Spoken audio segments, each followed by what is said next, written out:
Hello there, everyone. Welcome back to some more Let's Play Eye of the Beholder.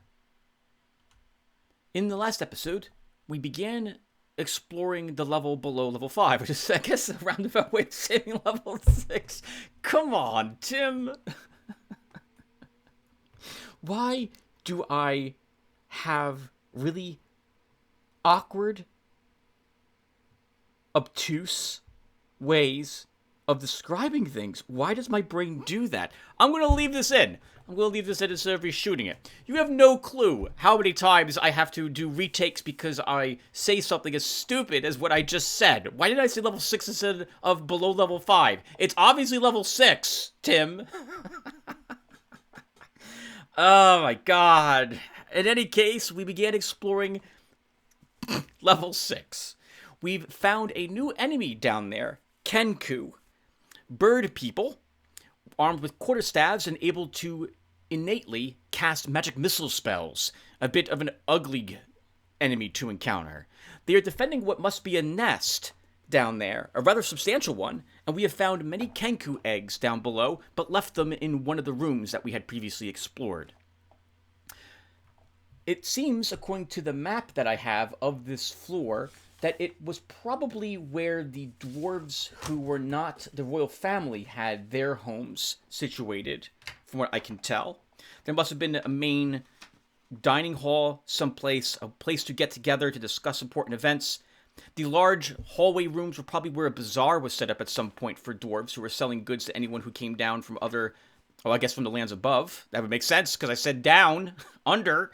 We're crying out loud.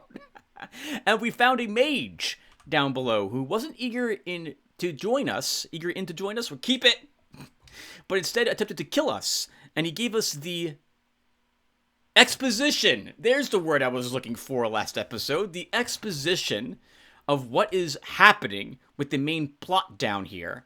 The Beholder Zenithar, or Exenathar, I think it's Zenithar is how you say it, is behind, well, not behind anything at the moment, beyond the desire to conquer Waterdeep. It's apparently been something he's had in the works for many years, and might be bringing to fruition sooner rather than later now. So now we know why the Lords of Waterdeep sent us down here. They weren't sure what was going on, knew something important was happening, and apparently we are far from the first group sent down here. This would make sense, given that they didn't give us any gear, just gave us a script that says we get to keeping the treasure that we find, and said, good luck, and then threw us down here. For our group of adventurers, let's cover them again, just in case you guys have forgotten. We have Scavvy the Pit Fighter, who is doing a decent job hacking to bits the Kenku we're fighting down below. We've given him the Drow Cleaver, and thank you, Adorkable, for letting me know that there is no incorrect way to pronounce this, assuming that I'm choosing between Drow or Dro.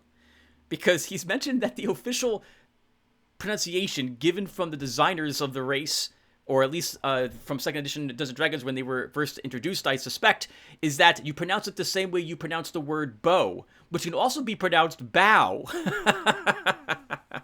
I'd have to, I guess, if they literally said exactly that without telling you how to use the O in the word, that's pretty funny. So there's no, we're not saying it wrong. We're also not saying it, well, actually, we're not saying it wrong. That's it. That's all there is. Okay. So we've picked up no new magical gear for Scavvy in the last episode. Alexander also has no new gear picked up in the last episode. Nothing new to talk about. Rokvus now has a different Wand of Cone of Cold, having used the old Wand of Cone of Cold up on a bunch of Kenku that were clustered together. No new magic items to describe for him. Tagor has no new magic items either. Corker Hekkus has no new magic items either. And Todd Uphill also has nothing new. Just in case you've forgotten what their stats are, we'll go ahead and show this for a few seconds. We'll talk about what we leveled up to as well in the last episode, and now we are no longer concerned about a time limit. We can exist down here in the Underdark, I suppose that's what this is supposed to be, for the foreseeable future. Because our clerics both reach level 5, which allows them to cast Create Food, which removes the time limit that we are on otherwise. I can't imagine anyone who played this game not having a cleric with them to cast Create Food. I'm pretty sure everyone did. I'd be curious if there was, like, someone who attempted a speed run or a challenge run without any clerics, and if the game had enough food for you to get through it.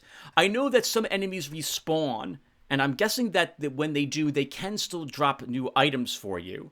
So the Kenku and the Sagan, looks like they have a chance to drop some food, so you can probably farm them if you so desire.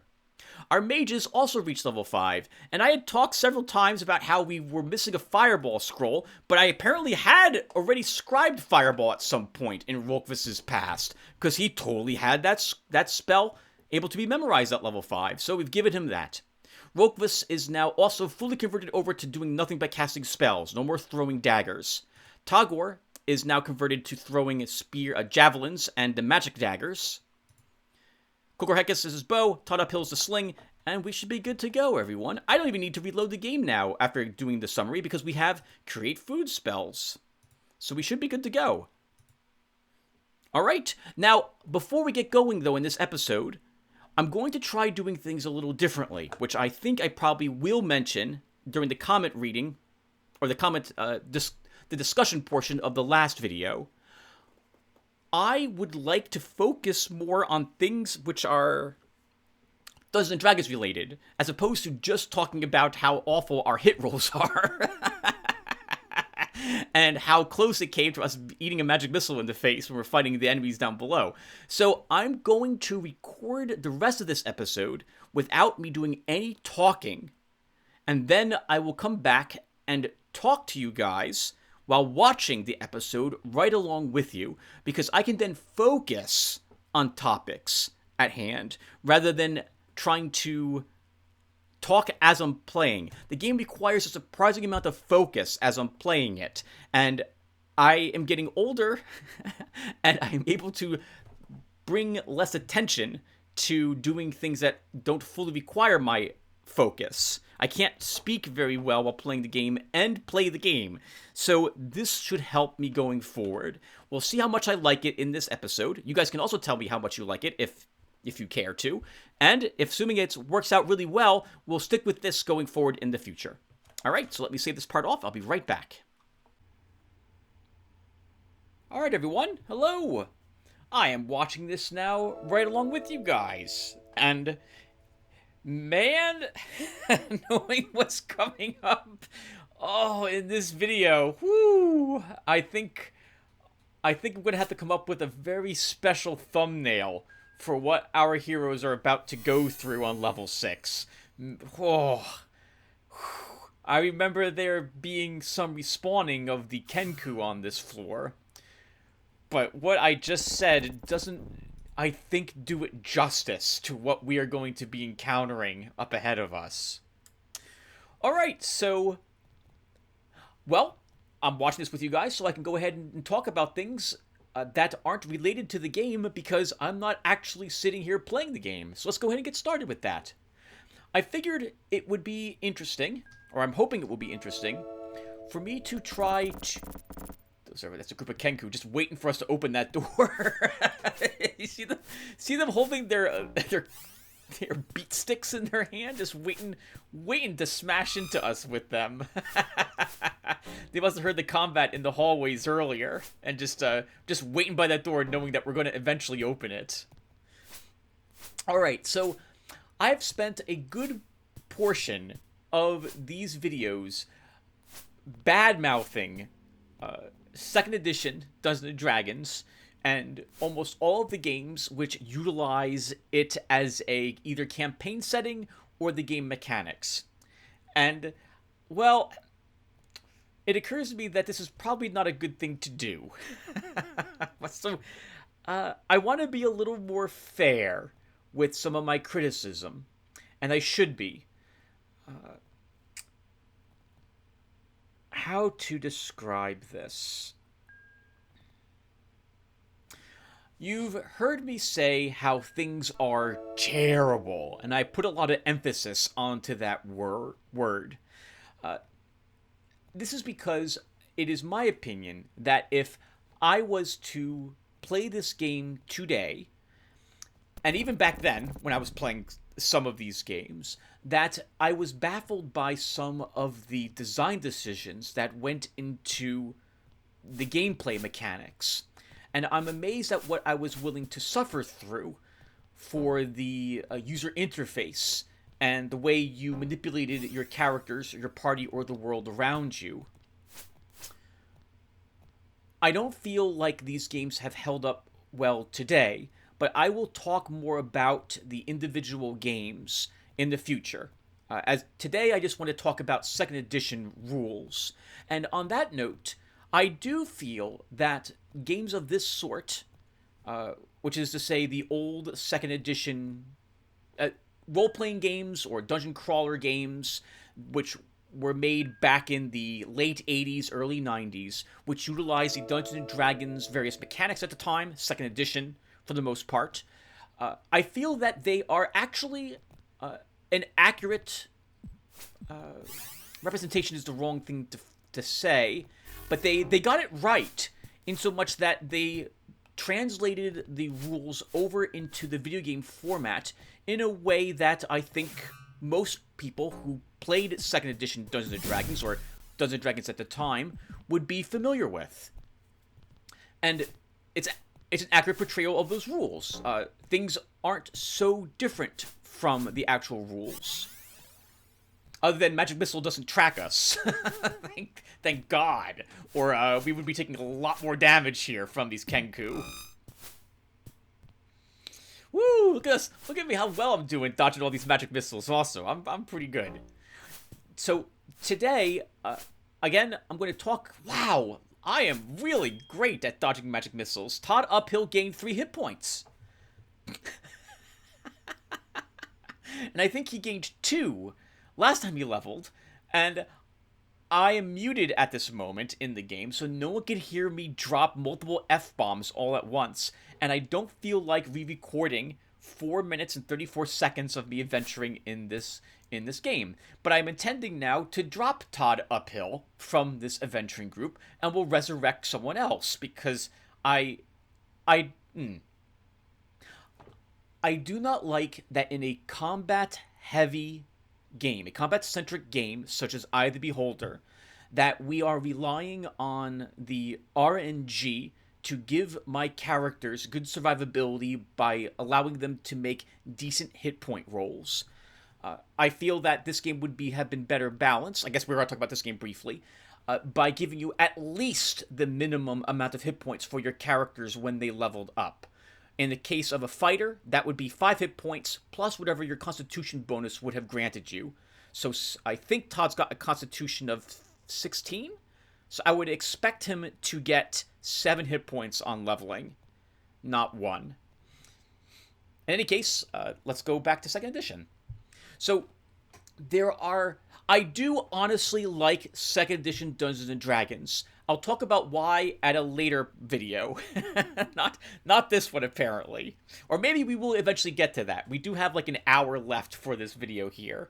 But I want to talk about some of the things I didn't like about second edition, because I think it will be helpful for you to realize that some of these rules are why I'm not that big of a fan of the gold box games, for example, and why I don't necessarily think that the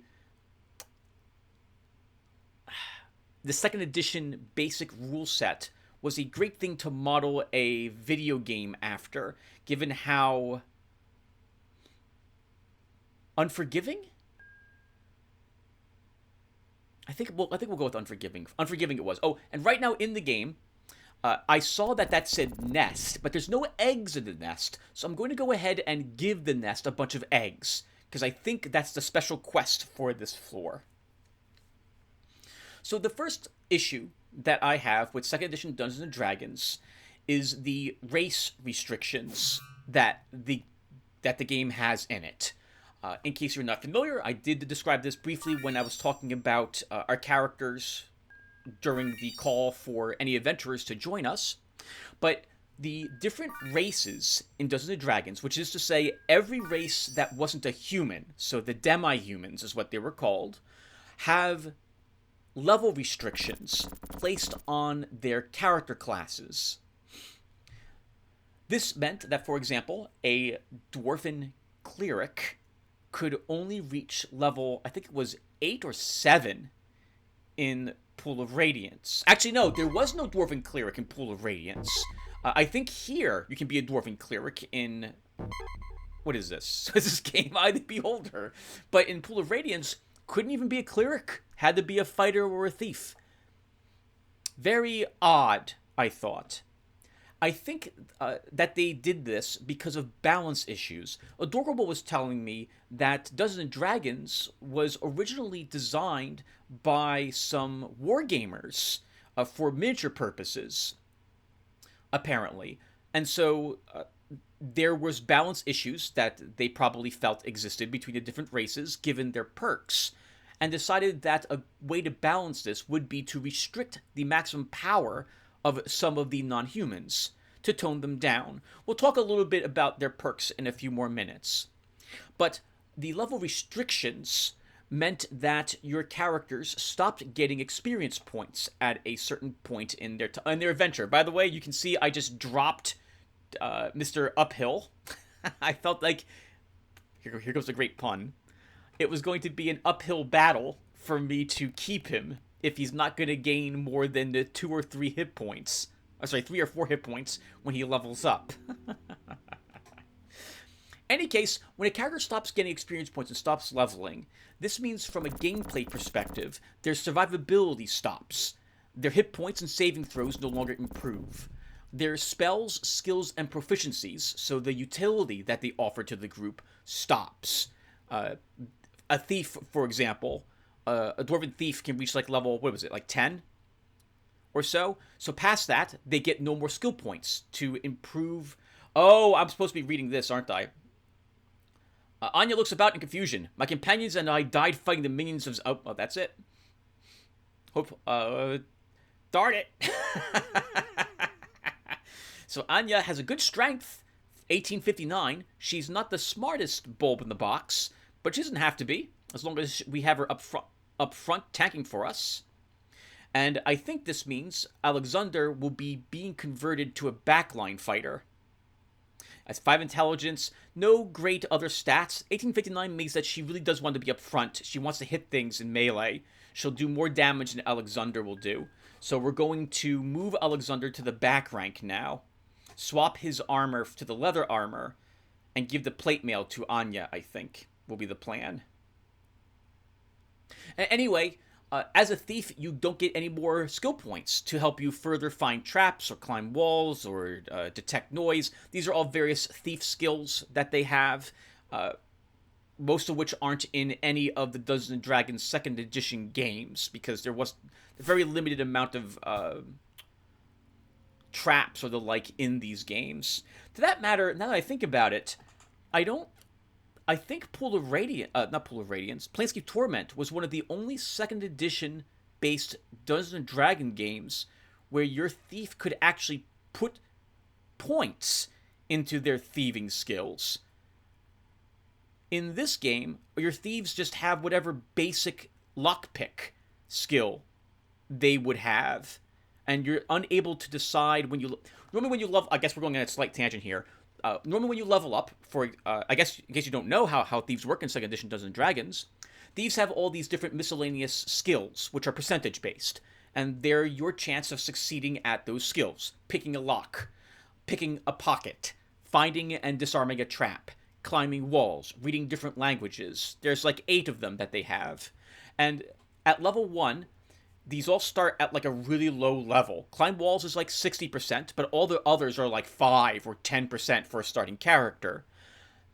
When you start a level 1 character, you are given 60 percentage points to place where you wish in these skills. So you can make one skill decent, but you can't make everything decent. In fact, the odds of you succeeding at any of them at a very low level are very low. And it's why I would often fudge the numbers a bit, granting an extra 20 or 10% to the thieves' skill checks to try to make them, succeed more often and contribute to the party a little more often. In any case, when you leveled up, you got an extra 30%, according to the basic rule Dungeons and Dragons set. So a level 4 thief would have had 60%, plus another, was it 90? So 150% extra percentage points placed amongst his skills. So this means that if your dwarf reached his max thief level, he couldn't get any better at what he did.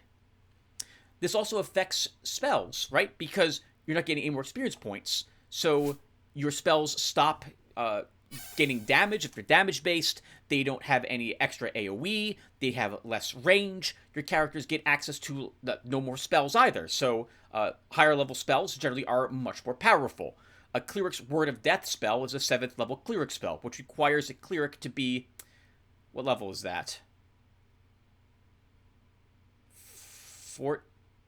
13, I think, to get that. But as a dwarf, you're level 8, so the max spell level you're going to get is level 4, for example. And if you're a fighter and you're restricted on your class level as well, that means your THAC0 is not improving. You don't have a chance. Your chance to hit creatures stops getting better. The number of attacks per round that your character gets stops. A level 13 human fighter gets 2 attacks per round. A level 10 dwarven fighter, which would be the limit, I think, in Pool of Radiance, gets 2 attacks every other round. And you begin to notice these differences as the creatures you begin fighting become more and more powerful, and these other classes have stopped keeping up with the creature inflation, as it were. Now, all these other demi-humans, they have a lot of extra perks that humans don't have. Humans, generally, their benefit is unlimited leveling. Now, to be fair to most dungeon masters in the campaign settings, what that means is that unless the dungeon master is probably running a very long campaign or starting you high level, you're probably not going to see anything higher than like level 12 or so. So perhaps I'm making a big deal about nothing, because in most of the games that and this is just a guess, by the way, when I was a dungeon master, or I guess I still am, I never ran any high-level adventures. I think the highest level any of my players ever was level 8. Maybe level 9. But it definitely not double digits. Hey, and we got the special quest for this level. The small nest passage became much bigger. And I'm looking around to see what did we... Normally we get an item of some sort. But I don't see anything on the ground. So now I'm just going to space all the eggs separately instead of stacking them, because I'm OCD like that. And I see an item placed on the ground for us. Chieftain Halberd. I do not remember what this does, but I'm pretty sure it's magical. Unfortunately, in this game series, and I think all of the Dungeons and Dragons games which use this engine, which is to say Dungeon Hack and the Eye of the Beholder series, I'm unable to see the character's damage, and I can't tell what the THAC0 is on my characters, so I can't guess as to how this halberd is enchanted. I also am just realizing that halberds and quarterstaffs do not let you attack from the middle rank. You have to be using ranged combat weapons if you're not at the front 2 positions of the party. In any case, back to leveling. So level 8 or 9 was the highest I ever ran a campaign. And so it's I'm probably making a big deal about nothing, because I wouldn't have experienced this on the pen and paper games. But in games like Eye of the Beholder or Pool of Radiance, your characters will be gaining lots of levels. And I think it's like at the end of the Curse of the Azure Bonds, most of your characters will be level 12 or maybe even 13. And at that point, your non-humans begin to bump up against the max level restrictions placed on them. And when you're fighting Tyranthraxius, I think I got that name incorrect, in his Zeus form at the end of Curse of the Azure Bonds and fighting 50 Margoyles along with them, you're gonna kind of be rather perturbed that your dwarven fighters just don't have the damage output or survivability that some of your other characters have. But these other races had other perks.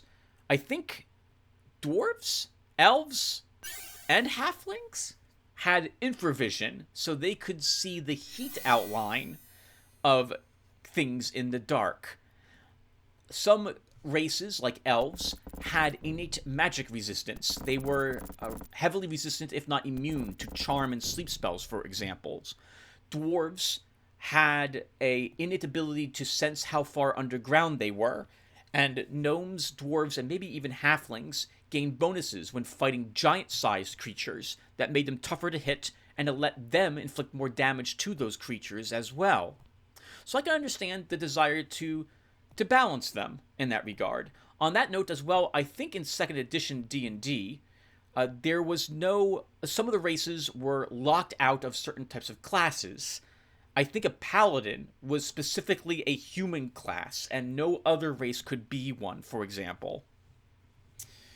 Now, from my perspective as a dungeon master of my own campaign settings, I felt that these race restrictions were very harsh, and I could not thematically understand why they were in play.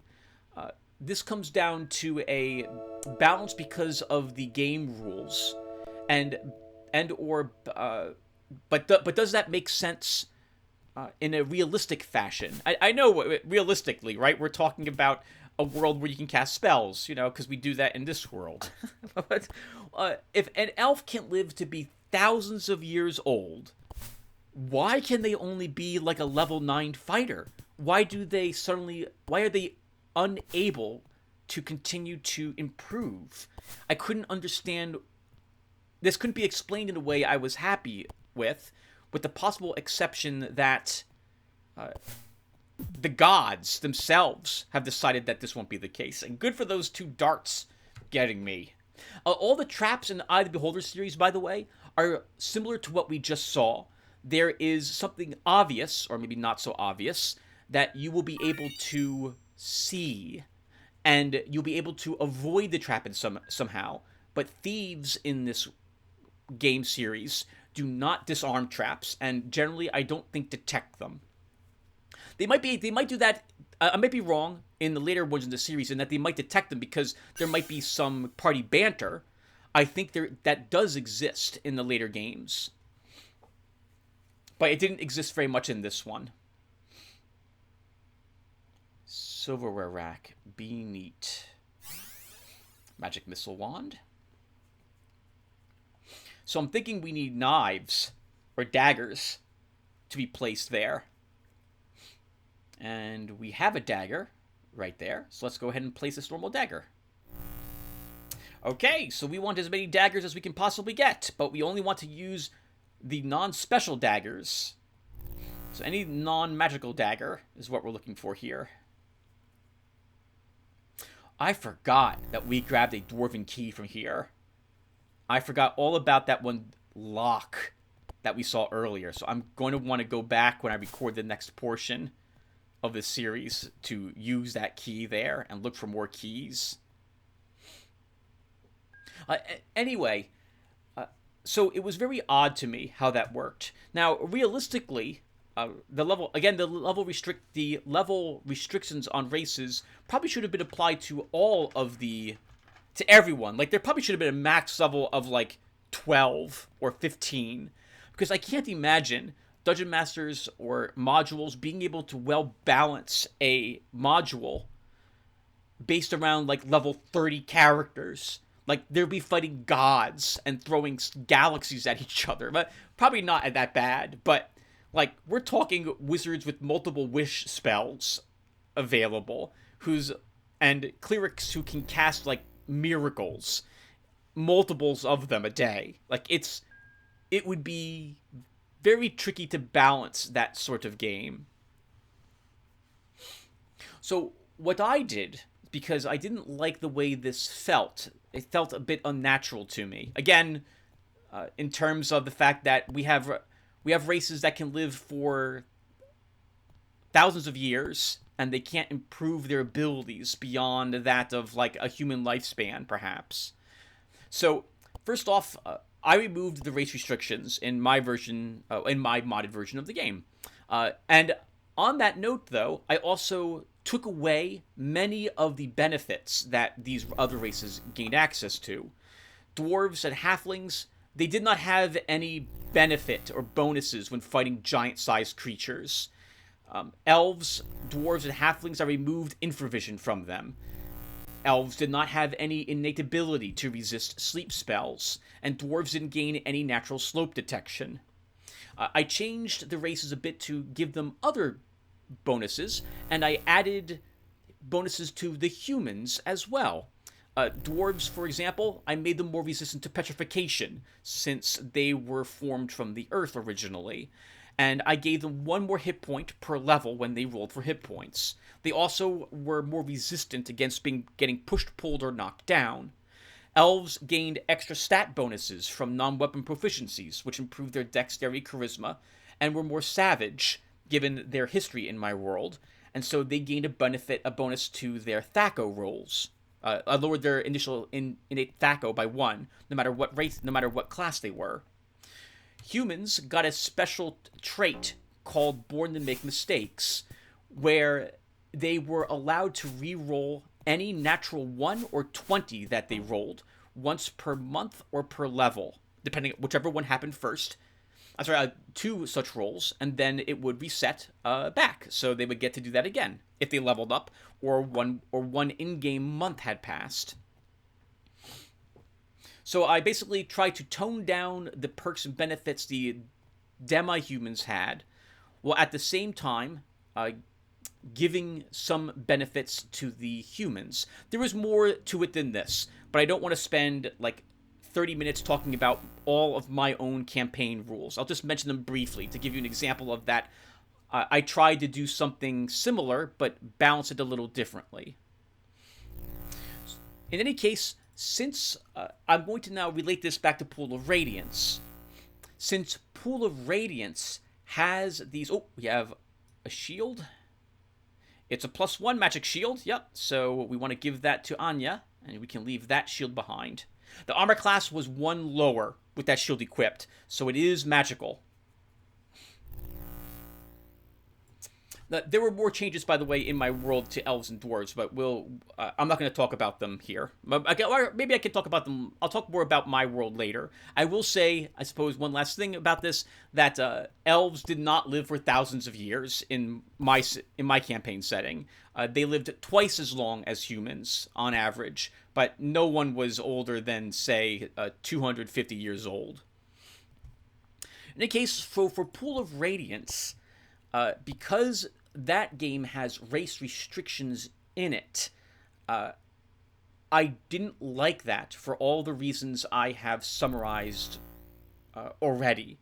I feel like the classes or the races, which you might not realize have these restrictions and might not realize how much it will hurt the characters going forward in the series, it makes them feel gimped, I suppose is the word I will use.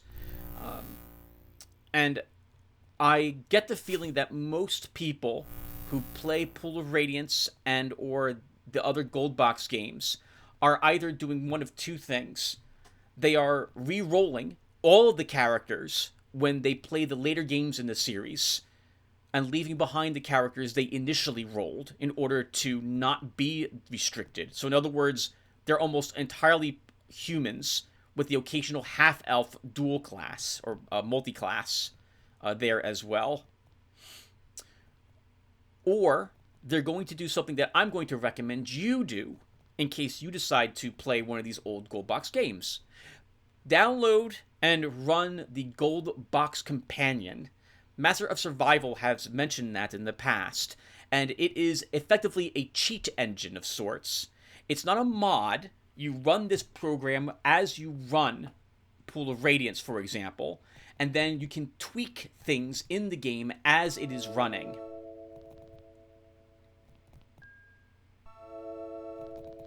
I hear a lot of footsteps.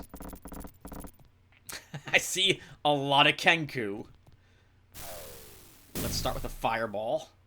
Hurt all of them. One of the things I do really enjoy about the spells here is that they automatically hit anything. Was that true? Oh, Kokorhekis, I'm swapping you by accident. Now I have to eat a ton of magic missiles, so I pray I can get out of that. We're gonna eat more magic missiles.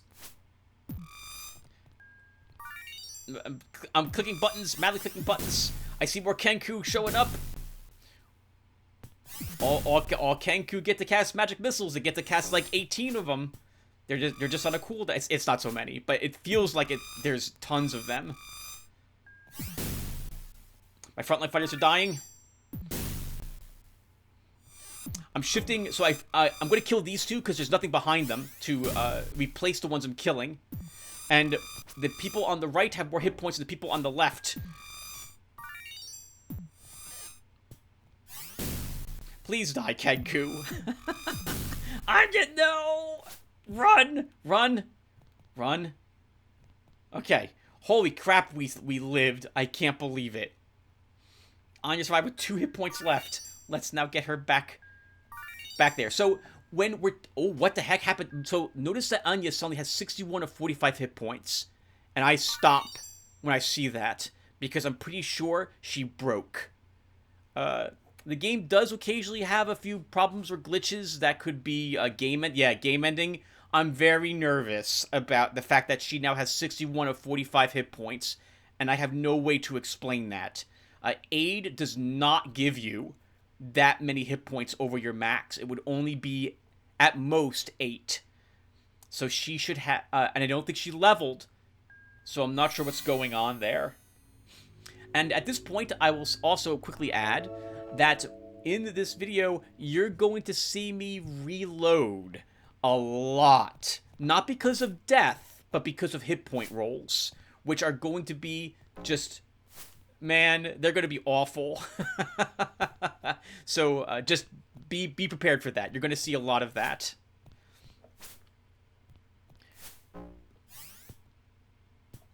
Whew. Moving out of the way of that magic missile. These are more like magic darts or something, because they don't do what magic missile spells... Oh, you guys have already heard me talk about that for an age, so... Roikvis gained, I think it was 4 hit points, and Kokorhekis gained, I think it was 2? And gained 2 levels? I don't think I'm happy about this. But I can't remember how many hit points they gained. So I'm probably going... Yeah, so because Anya's, I think, has 61 of 45, and I'm not exactly sure how many hit points my others have gained, I'm pretty sure that after... Maybe we kill this one? I'm going to end up reloading.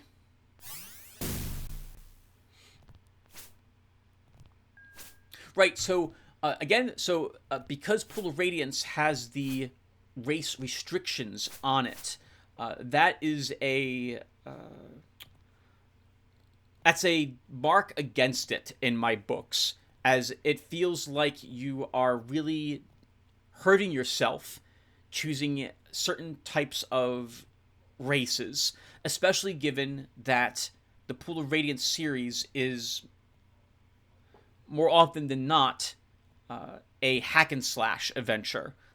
Very little role-playing actually occurs in the game that you don't do yourself amongst your friends if you have multiple people playing the game with you.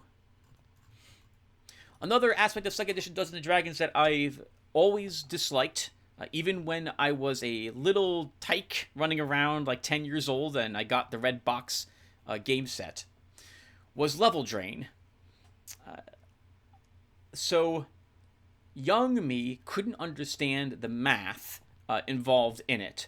Older me, these days, hates the bookkeeping that it entails. And yes, we have to refight all the Kenku. I'm also going to be saving the game a lot more often now that I realize that we're kind of close to leveling, and I need to pay attention to hit point gain. And Roikvis gained, it looks like just 2 hit points, and I ran into my fireball. You can outrun anything you throw in this game, or any spells that you have. Am I gonna keep that? I'm not going to keep that. Okay, so that is 1 reload on this game due to not hit point rolls. I'm pretty sure I will only... Once again, I do have that house rule. Only 2 reloads per episode.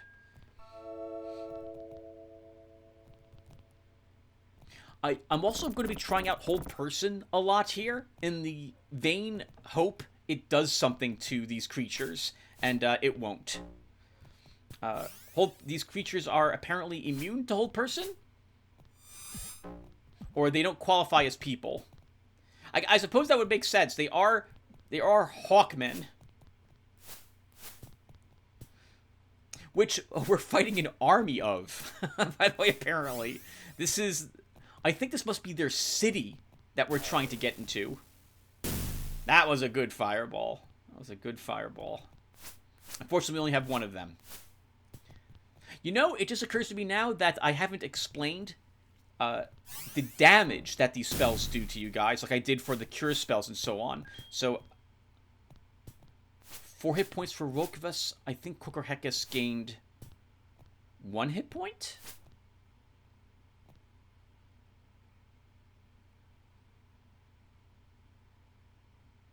Oh, Alexander gained a level of experience points, and he gained very few.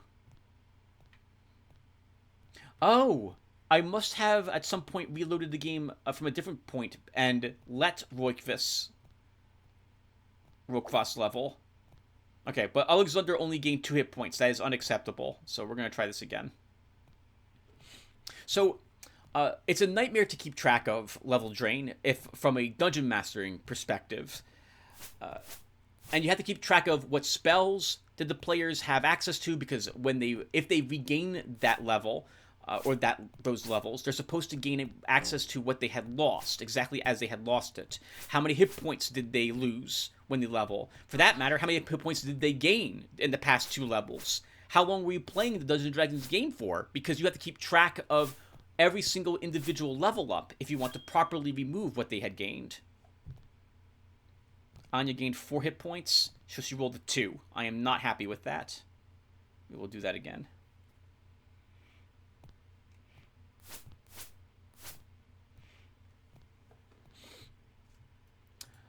It's a lot of bookwork, and I decided early on that I didn't want to keep track of it, and I didn't really want to do it. And on that last point, I personally, I'm not a EXP, an experience point dungeon master. I'm a goal-oriented dungeon master. My players gain levels not based on what they've killed and how many gold coins they found, but instead... Woo! It's a good thing magic missiles make noise. It let me dodge at least that, or one of them.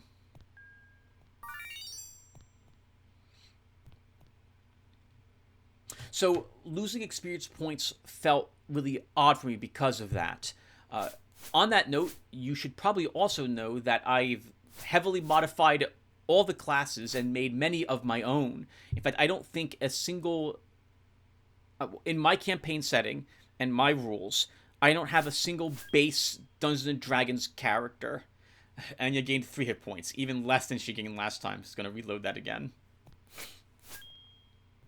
That's a lot better. She gained 10, so she rolled a 8. I'm willing to accept that. In any case, it wouldn't have been something I used anyway. My exposure to level drain has been through the Gold Box games and Dungeon Hack, when certain undead creatures hit you. Well, I suppose I should talk about what level drain is. It is exactly what it sounds like. When certain creatures, when they touch you or they have a special effect of some sort, they lower your character's level.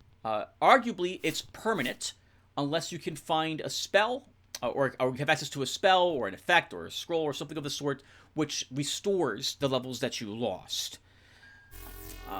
Effectively, in Dungeons & Dragons, every time you level, it requires twice as much experience points as it had been for the prior level you were at. This means that you effectively lose half of the total experience points your character has earned whenever they lose a level. That can be a lot of time.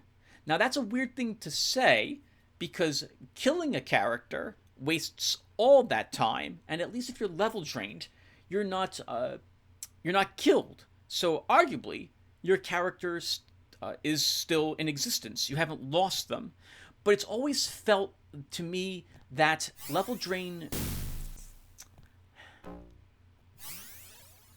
it robs, I feel, the players, the dungeon master, everyone involved in the campaign of something very important, which is their time. You're not going to get that back. And in the terms of a video game, level drain means grinding back up, possibly, those levels, or grinding the gold it would take to purchase things to let you restore them normally. And even if you are restored your levels that you lost, you do not, according to the second edition rules, you don't regain the experience points you lost, just the levels that you lost.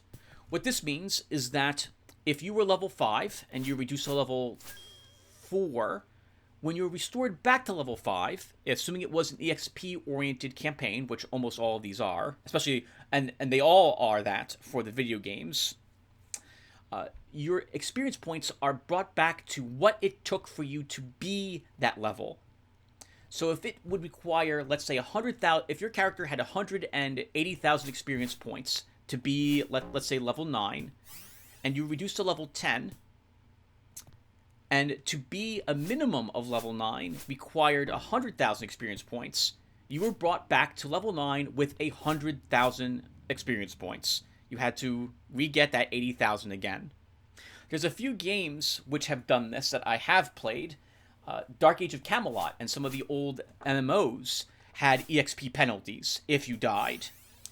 And this translated to sometimes, depending upon the group you got in, and if you died multiple times in it, days of grinding on the same creatures again to regain what you lost before. I feel this is a very unfair mechanic, and when I had described this to my players back in college, and my players back in college had all played Second Edition Dungeons & Dragons, they all had asked me to not use level drain, so I was quite content to tell them that it was never something I ever intended to use. I had a different idea for my undead, which I'll talk about in a bit. In any case, the thing about level drain that I think it does right, and it's pretty unique in this regard, is that more than any other monster, even things that instantly kill my characters, I am terrified of level drain monsters. Specters and wraiths, vampires, mummies, wights. Terrified.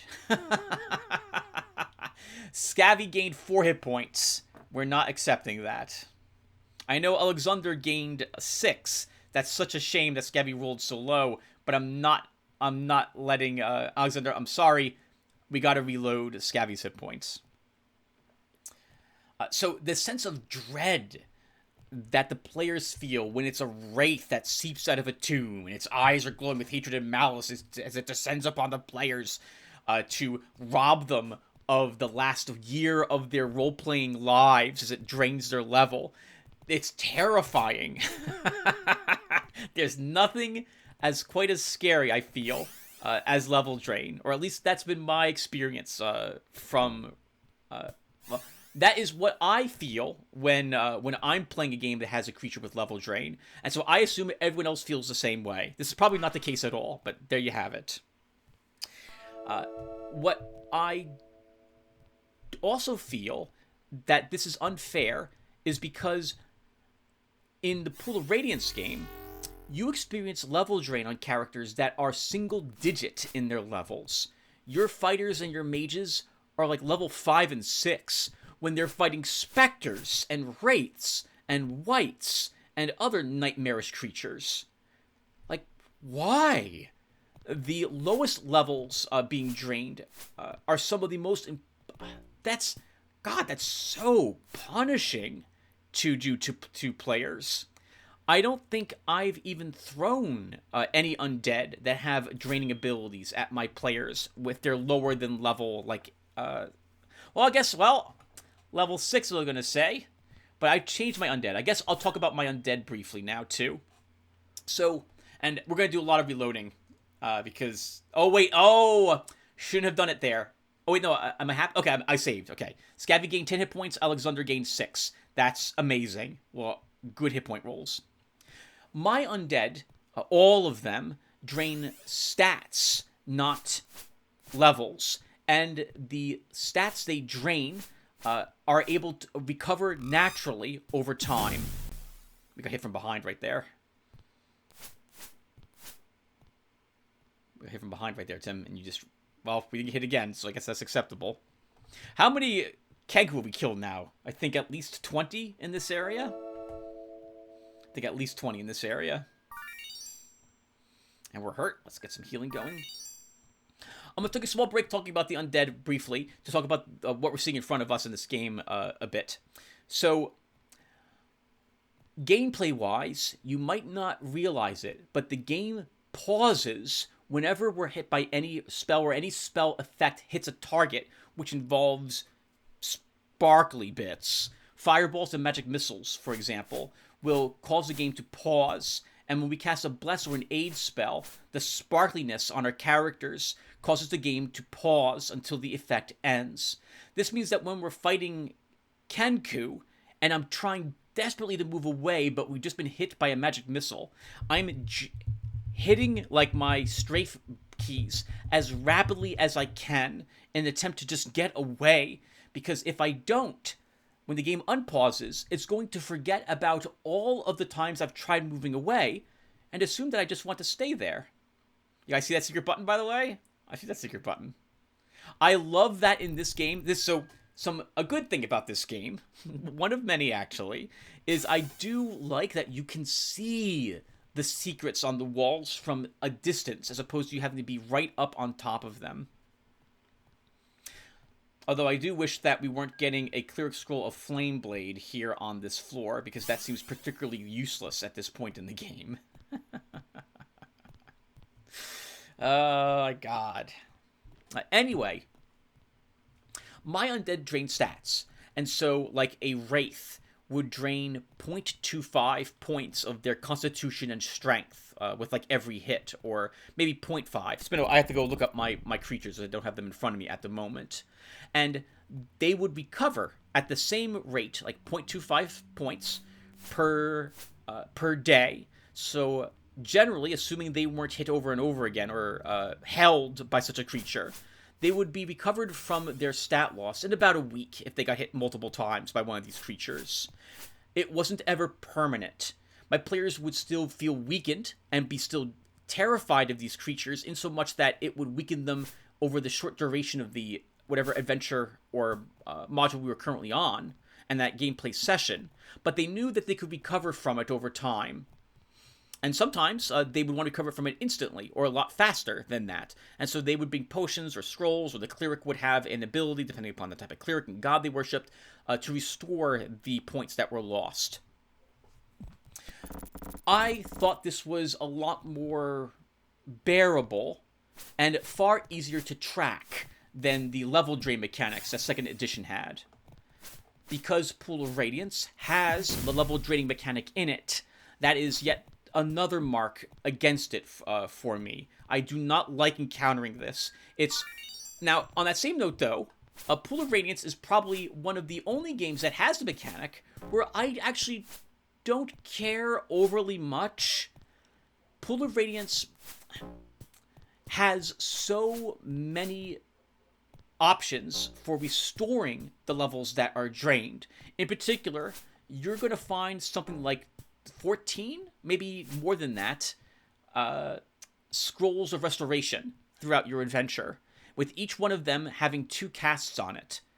And because you tend to get a great amount of experience in Pool of Radiance for finding treasure, this means that like in very particular places as well, you can recover all the experience points that you lost. The game also has low maximum levels in it. I think the max level in Pool of Radiance was, I want to say 9, and that was only for thieves. I think fighters were limited to level 8, and clerics and mages level 6, if I recall correctly. You couldn't go any higher, so all the extra experience points you were earning could level you up immediately in the next game in this series.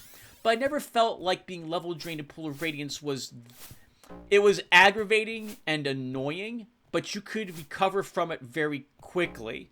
I think of all the games made with level drain, Pool of Radiance was the one that you felt it the least, given the low maximum levels, your ability to gain a lot of experience very quickly if you just held off going into certain treasure rooms that would pretty much level you immediately, and the frequent gift of restoration scrolls to allow you to recover from it. That said, I'm still not a big fan of it at all. And again, in video games, this usually translates into save scumming and or grinding. And I prefer not doing those things if I can, Tim says, as you've just witnessed me save scumming due to low hit point rolls for the past, 45 minutes. I suppose I should also say that when it comes to things like level drain or things that are extraordinarily painful to my players, Dungeon Master Tim generally does... Oh my god, that's like another 6 Kenku. What's going on? Why can't they move away? Because there's a corner we're bumping into. It's gotta eat all these magic missiles. Ugh.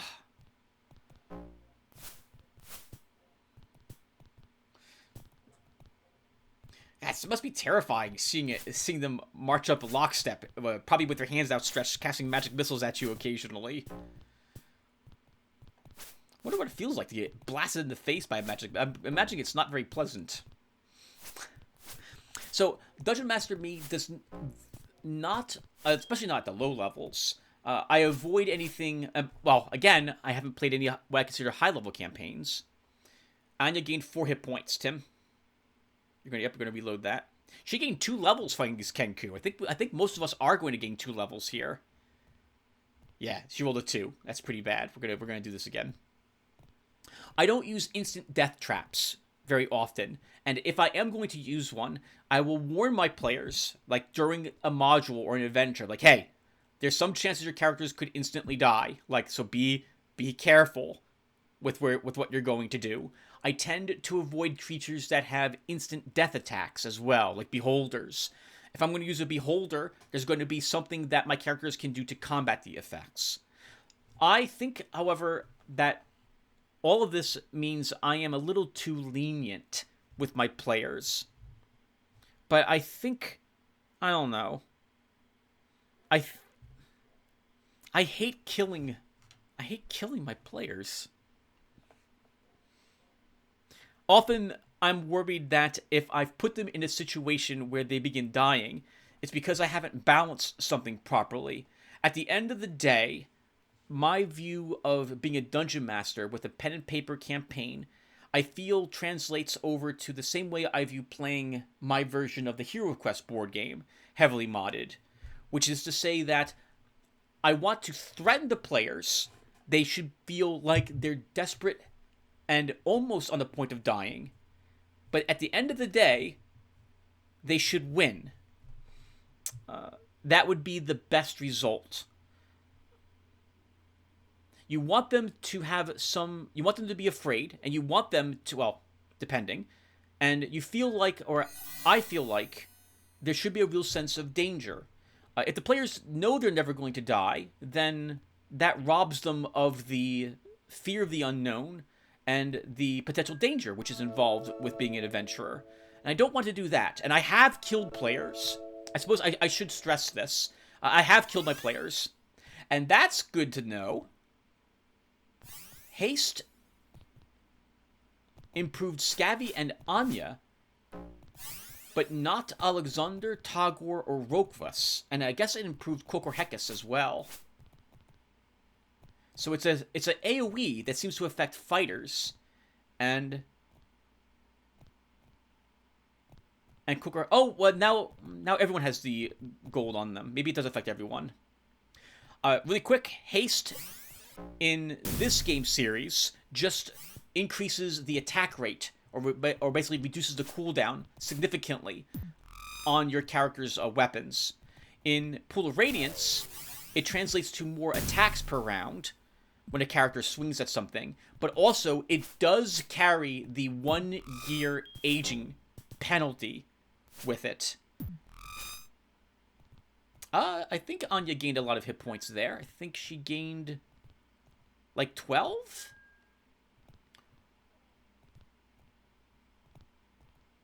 A 10. I think she gained 10? I'm happy with that.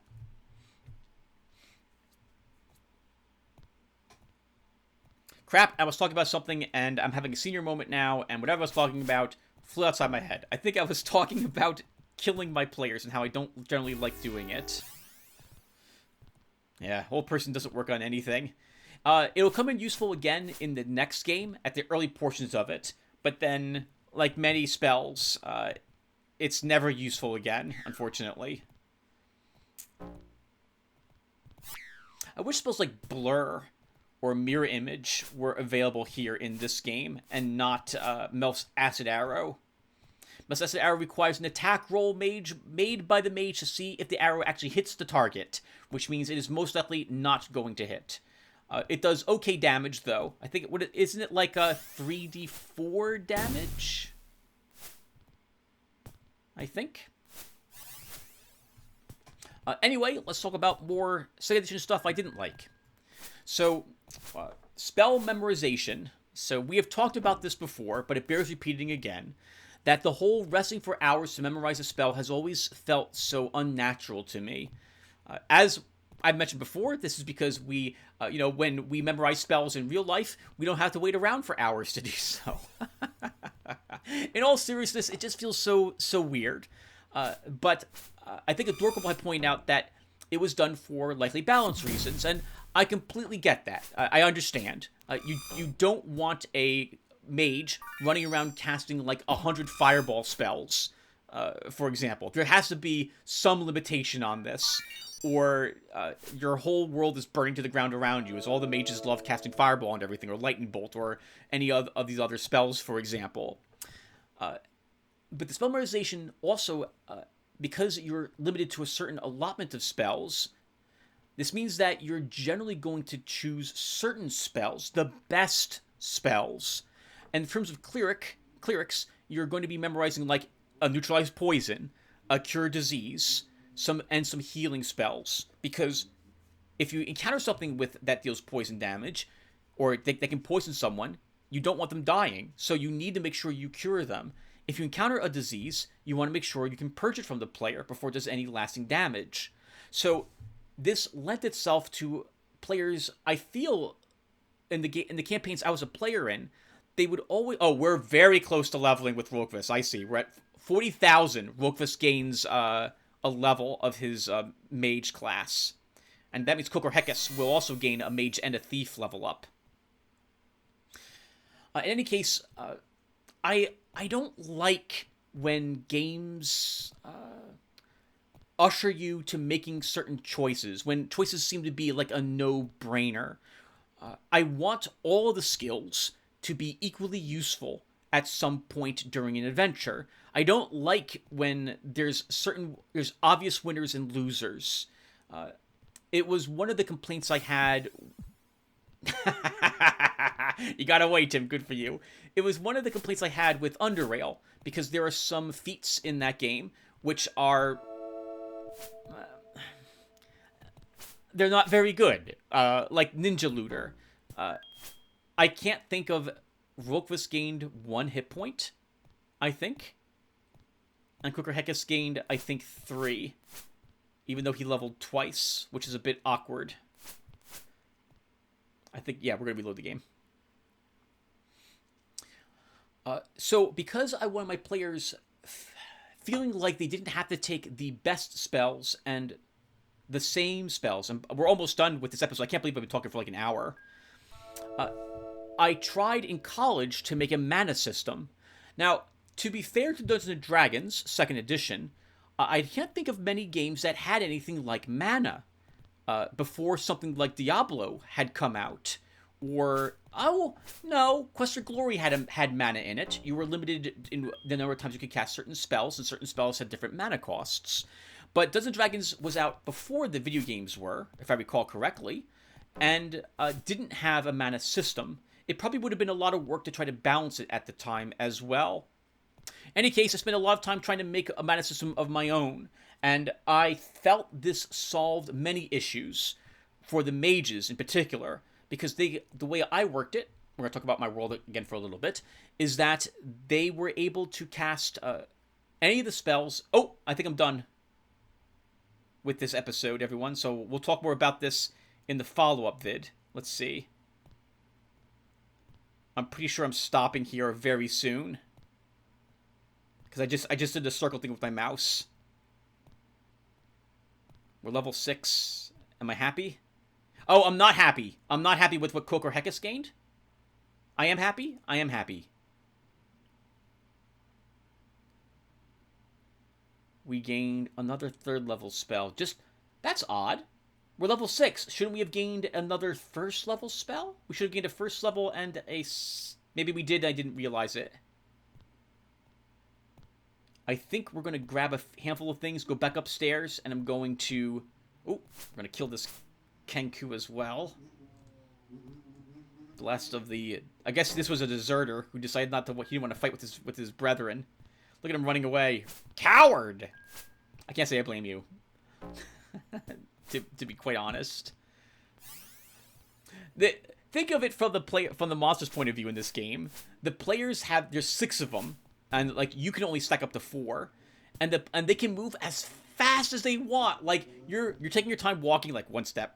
And suddenly you see the players' adventurers. And you're like, a bunch of stuff gets thrown at you. And then they bash around the corner. And you're thinking to yourself as the Kenku, how is this fair? How is this even remotely fair? The answer is, it really isn't. Not at all. Ooh, not at all. Good dodge. Good dodge. The same thing with dodging a spell, but the Kenku's like, oh, I have to move up. It's what I want to do. And they see a fireball, and the Kenku's like, well, that sucks. As it just walks directly into it. Alright, so I have a few more things to talk about what I didn't like about 2nd edition. I can't believe I talked for an hour about, like, 2 things only.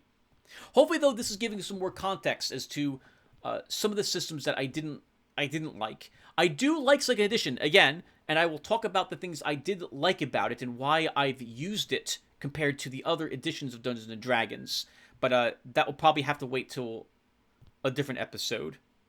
I do have a game I'm going to be showing off at the end of this episode, and I'll be doing a little more talking with you guys, but it's only going to be for like maybe 15 minutes. I'm going to talk about the game I'm going to be showing briefly, so that you guys can once again see another game that I tried out to see if it would fit the bill as a party-based, 3-dimensional, real-time, or turn-based, I suppose, because we're going with that for Star Crawlers, dungeon crawling type of game. So I'm going through my Steam backlog, trying all these games out. And Mark Williams, I didn't really talk too much about Pool of Radiance in this one, other than linking some of the things about Dungeons & Dragons 2nd edition that I don't like. But hopefully this gives a little more context as to why I'm not a fan of the Pool of Radiance series, because it at least has these aspects of it in it, and I wasn't a fan of these aspects of the game, of the game system, which is why I changed them. Which is another great thing about being a dungeon master, or just playing any role-playing game, or any game whatsoever. House rules, and your ability to change things. If you don't like something, change it. Do it. I have written like 18 or 20 of my own classes, came up with dozens of my own spells, have hundreds of my own unique items, and so on, because I'm OCD. And I love thinking about this sort of thing. And I like trying to balance it as well. And I spend a lot of time talking with my players to see what they think about the changes that I've done or things I've done. And we're ending now at this point.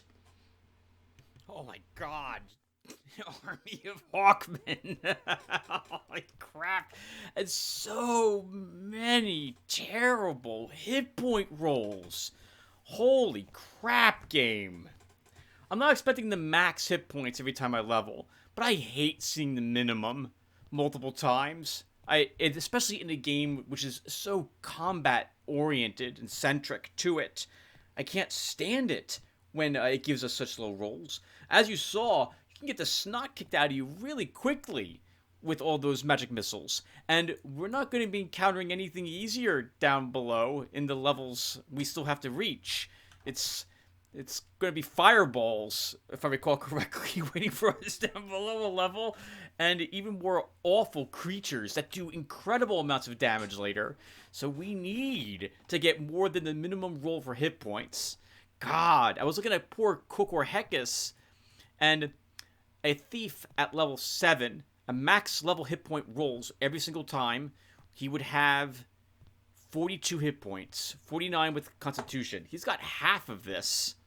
I'm sorry, he's got a little more than half of it, with a hit point total of 28. So, not the best in the world, I suppose, for him, but it would be difficult for him to get absolute max thief rolls.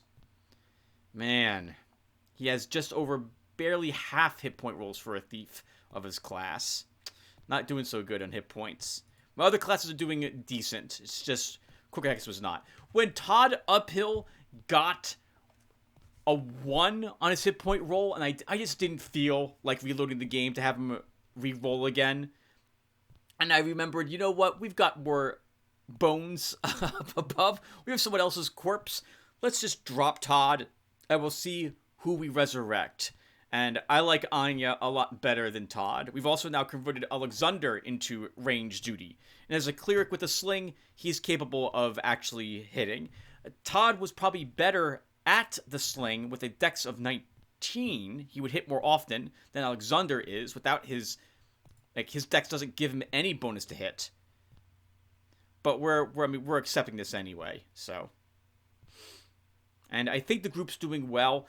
We've gained quite a few more levels now for my units, my people, which is great. I'm surprised we only gained 1 3rd level spell at level 6. I thought for sure we would gain a 1st level spell in addition to a 3rd level at level 6. Do you really only get 1 more 3rd as a cleric? I can't check because I had to disable the script that lets me play the game. Rebinds my hotkeys. Okay, well, I'm babbling, so I'm going to stop here. Thank you guys for watching, and hopefully the talking over this video went really well. And I think I will still slip in another game at the end of this, just to show that I'm trying to find other grid-based first-person dungeon crawlers. And so we'll see if a different type of game fits the bill. So if you guys care about that, hang around. It'll be like another 5 or 10 minutes after this part is done, where I'll show off another game, talk about it briefly, talk to you guys briefly, and then we'll wrap up this episode. So give me a few seconds to do that. Hey everyone. Alright. Welcome to the end of this Eye of the Beholder video. I am trying out games to see if any of these first-person dungeon crawly games, which I believe I've learned are called blobbers, would fit the bill for a party-based dungeon crawly game. And this one that we're seeing here is called Aeon of the Sands, the Trial or the Trail? I can't remember. I think it's called the Trail. I'm probably wrong. And it, more than any of the other ones I've played so far, feels like an Eye of the Beholder game. But unfortunately, I don't think it's going to fit the bill because we don't get to create our character. This game has fixed set characters. Segretti, I think is this guy's name here, is a clerk of this administration called the Council of the Brown Leaves, I think. The world setting isn't anything that I'm used to. It feels very Dark Sun-like in that it's taking place in a desert realm, And at some point, there was a good amount of technology present in this world, which no longer exists. It's a very unique way of playing the game. Magic doesn't quite work the way I would have thought it worked. The characters are rather unique in it, and the game's story is told... so we get this aspect of the game, which is first-person real-time combat, but other parts of the game remind me of the dialogue choices for the Darklands game. Like, when I eventually make it back to the town, I'll get a choice of places to go, and have to choose, like, numerically where I want to go. And the game has a time scale in it. Like, if I end up going to one place first before a different place, things transpire, and then the second place I go to will be different compared to if I had been there first. I like this game. It is difficult as well, and I'm playing on normal. And I eventually reached this one spot, which we won't see, which I'm dying over and over and over again inside this cybernetic anthill, trying to make progress in it, and I just can't. I don't have what it takes. So I started over, and I'm trying it again, and I've missed quite a few secrets, even in this starting area, that I missed originally. So I'm glad to have the opportunity to start over. But if you're curious about another first-person dungeon crawly game, I like this one. The writing is a bit odd. It breaks the fourth wall fairly often, and at some points, it feels more like I'm having a conversation with a dungeon master in front of me. One of the first things that gets asked to you is, hey, like, do you want me to really, like, go in depth about the descriptions? And you can answer, like, yeah, I paid a lot of money for this game. Give me all the descriptions you can get. You can also say, nah, I know how to play a game like this already. I've heard all this before. Just let me get to the game, and stuff of that sort. And this seems to be something that occurs multiple times through the game, because I've encountered similar writing in the game later on. So, if that bothers you, you won't like this. The game also reveals its lore in bits and pieces. I am slowly piecing together the world that we are in, and maybe potentially what occurred here. And I like that aspect of it. But in any case, again, unfortunately, it won't fit the bill for the type of game that we are looking to play if I want to pull viewers in as party members for the game. Yep. And you know, I was going to talk more about random Dungeons & Dragons stuff while this game plays, so I guess I will prolong this just a bit. I have an actual hour of this game recorded, but I'll try to keep it to another 16 minutes or less. And for this game, really quick, I might record it later, after I've beaten it once, so I have a good feeling for what the game demands of me, because man, this game demands a lot. The creatures move very quickly in this game. Oh, I suppose I should also quickly add that there are some game mechanics that I am not a fan of in the game. One of the characters you get later is this rather unique spellcaster who uses the tattoos on his body to cast spells. You can totally miss him, and you might not get him in your group. For that matter, when I looked up a few other people who played this game, one guy went through the whole game without successfully getting anyone else in his adventuring group, and went through the entire game with just this character here. But you can have up to 3 characters in your group. In any case, to cast spells with this character, I had to pull up something like the inventory we see here in front of us, which is rather frustrating. I wish I could hotkey the different body parts you had to different buttons, so I could select them to cast them in this view, where I need to be in order, as far as I'm aware, to attack with all the other members in my group. So it was a bit frustrating, that character, but I'm still able to do it rather well. I'm trying to knock some of the dust off when it comes to reacting quickly in games like this. So I think I had ended talking about spell memorization and how the different allotment of spells kind of forced my players, or encouraged my players. Encouraged is probably a better word to use, because no one was forced to do this, but they all did it anyway. Originally, encouraged them to take the best spells, things they thought would be most the most useful or solve the most problems. This is despite the fact that there can be quite a plethora of unique, very situational spells in 2nd edition Dungeons and Dragons, which no one casts. Like, I can think maybe of one time when my players would cast, like, No Time from the Tome of Magic spell, for example. And there's a host of other spells similar to it, which are extremely situational, and a player is not likely to have access to at any given time, unless there was something very specific they had in mind for it. Your players would tend to walk around with, if it's a combat-oriented game, with combat-oriented spells that cover a variety of purposes, and then leave anything which is more role-playing behind. If it's a role-playing heavy game, they'll still have access to like 1 or 2 good combat spells in case combat breaks out, and then maybe a handful of spells more useful to the situation they walk into.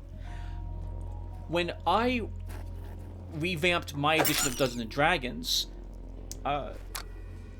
I had it so that clerics, at all times, had access to any of the spells in their spell spheres. So, in other words, they could call upon and cast any spell that they had access to at any point that they wanted. They did have spell slots, so they did have a memorization mechanic, but it wasn't like they had to memorize a spell. They just had a certain number of them they could cast per so many hours that elapsed. I think it was like every 12 hours they could cast what their spell allotments were, and they didn't need to rest to recover them. After they cast it, the spell would there'd be a cooldown which occurs. 12 hours later, they would get that spell slot available again to cast another first level spell, for example, if they had cast a first level one. For mages used mana to cast spells in my world, and had access at any point to all the spells they had in their spell book.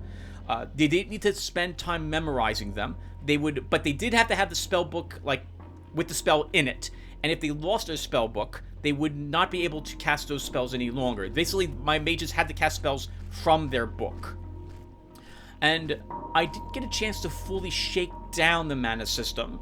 None of my players decided to... I think I had one mage early on, and I had to revisit the mana system a few times as she and I were working on how best to apply it. I think we ended up being pretty happy with the numbers of how much mana you would get and how much the spells cost. Every spell cost 3 mana per spell level. So a first level spell cost 3 mana. A second level spell cost 6. Or a third level spell cost 9. And in this way, when you reach like level 5, you weren't limited to casting just one fireball. You could actually probably cast 3 or 5 of them, depending on how much mana your character had. But you wouldn't be casting anything else once you ran out of mana. I encouraged spell specialization. There was an in-game spell college where the different schools gave you a magic staff, which reduced the spell...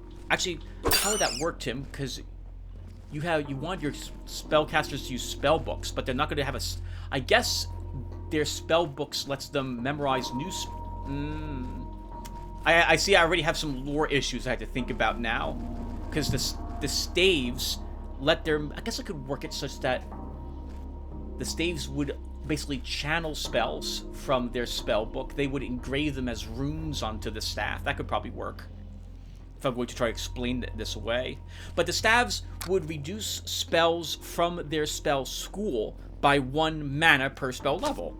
So a first level spell would cast 2 mana, a second level spell would cast 4, and a third level would cost 6. On that note, the school directly opposed to that mage would cost more mana to cast it. So instead of by 1 more mana per spell level. And you wouldn't think it adds up, but it does add up very quickly to mages not really wanting to cast spells that are opposed to the school that they are using. I also had to rebalance, as I look at my notes here, I had to rebalance some spells as well to make up for this. Some spells were very powerful if you could cast them very often. Something like a sleep spell. Oh, that was 9 damage. Holy crap, that's like half my hit points. Better drink, Tim. Okay, or don't. Take... Woo! That was close. In any case, when it comes to spell memorization, Pool of Radiance, Curse of Azure Bonds, the Gold Box games, they have the standard 2nd edition memorization. Again, done for balance reasons, and I understand why they did it, but I'm not really a fan of it, and so I don't like that system very much.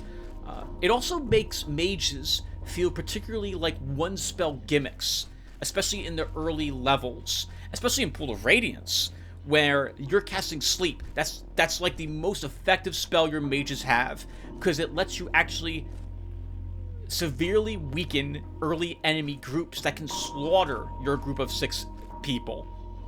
You need like at least 1 or preferably 2 mages with sleep spells so that you can knock out up to 9 enemies and kill them easily, or your characters will be hit and you're going to start losing people, especially because in Pool of Radiance you start at level 1. On that note as well, I was not a fan of healing spells in 2nd edition Dungeons & Dragons by default. I felt there were too few of them. Only 1 as far as I'm aware, right? There's Cure Light Wounds, there's Lay on Hands, and I think there was a very weak mage version of a heal spell, which was added in the Tomb of Magic or something. But it was very limited until your clerics hit 7th level. At that point, they gained access to Cure Serious Wounds, which wasn't the best either, but it was a great deal more than a Cure Light Wound spell was. I often would, early on in my Dungeon Master campaign, before I'm about to say hard-coded, I guess I'll use that term, the healing spells to certain fixed numbers, I would try to make up for this by giving my players more healing potions, so this way they could recover their hit points more often.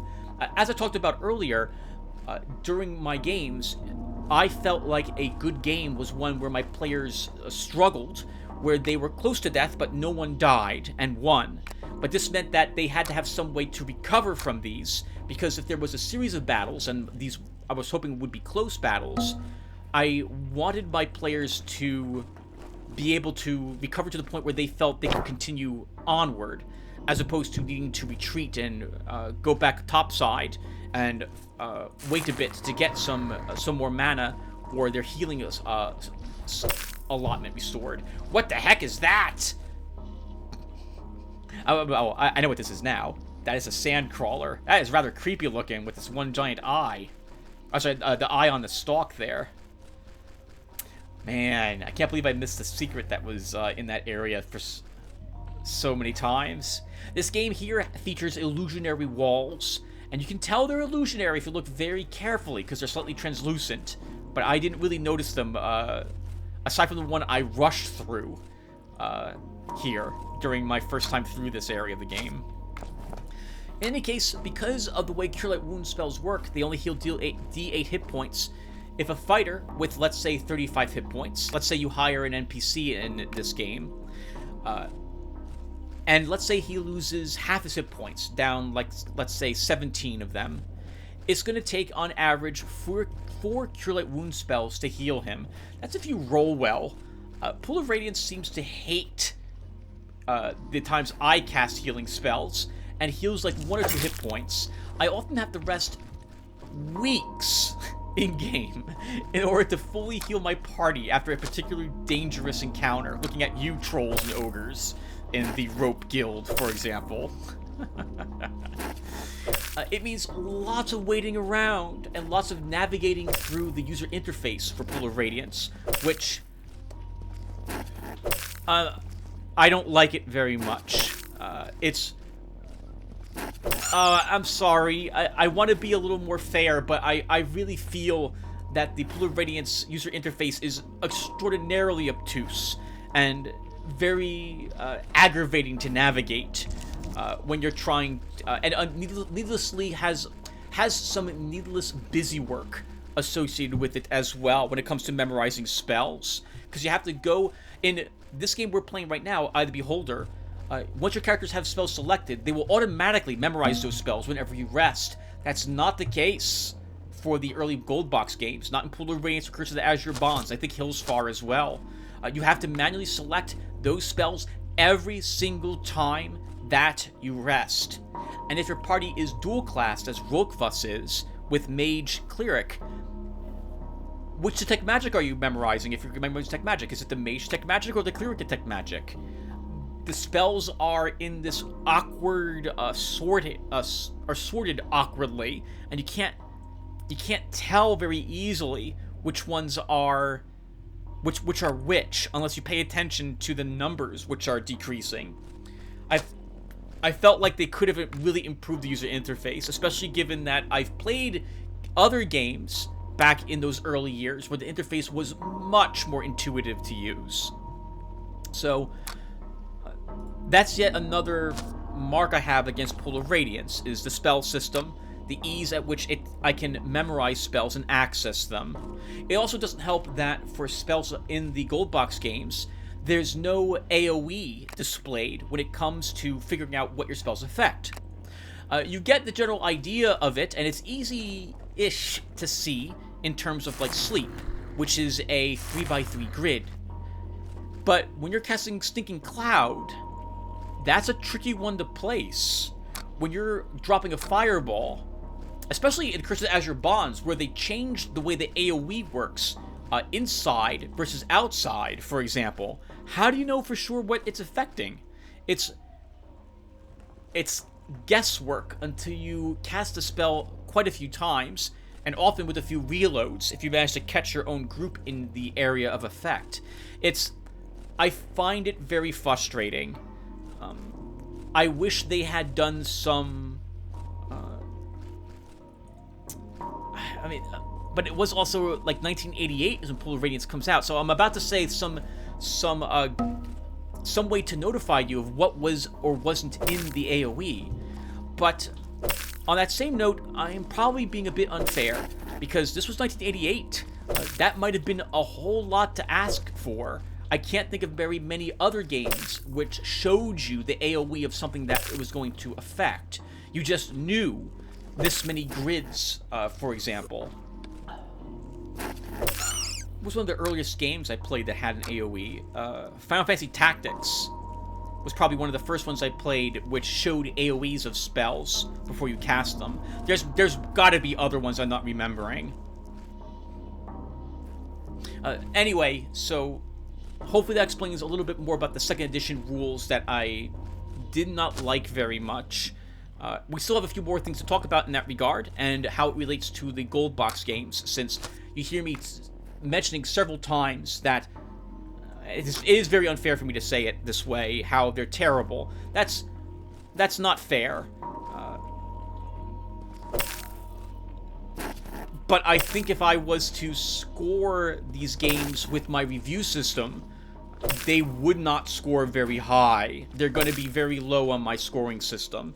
And if not for the Gold Box Companion fixing a whole lot of what I feel is wrong with these games, or wrong is a wrong word to use, it changes some of the frustration and how some of the mechanics work in these games, and makes it a lot more enjoyable to play.